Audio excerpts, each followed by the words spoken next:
I have a JavaScript challenge that only a small percentage of developers can solve correctly on the first try. No IDE, no Google, no AI, just your JavaScript knowledge. Pause the video, study the code carefully, and comment your answer before watching the explanation. Let's see if you're really a JavaScript expert. Here's the code. Take a close look. It starts with an array. Then it uses map, filter, and finally reduce. At first glance it looks simple, but there's a tricky part hidden inside the reduce function that catches many developers. Your question is, what will console.log result print?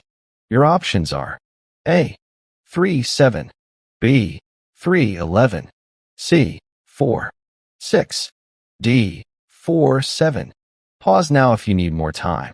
Most beginners focus only on map and filter, but experienced JavaScript developers know the real trick is inside reduce. Pay attention to what values remain after filtering.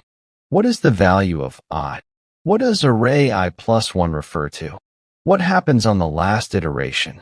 One small mistake changes the entire answer. Don't guess. Think carefully. The correct answer is B, 3, 11. Here's why. After map, every number is doubled. Then filter removes numbers divisible by 3. Now reduce loops through the filtered array.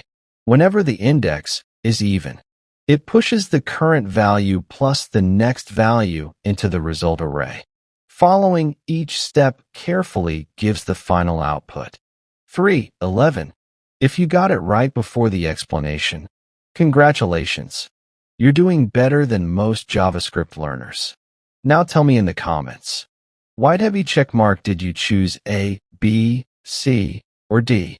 And don't edit your answer after reading other comments. If this challenge made you think, subscribe because I will post JavaScript puzzles like this every week. From beginner to interview level questions. Challenge your friends by sharing this video and see who gets the correct answer first. See you in the next coding challenge.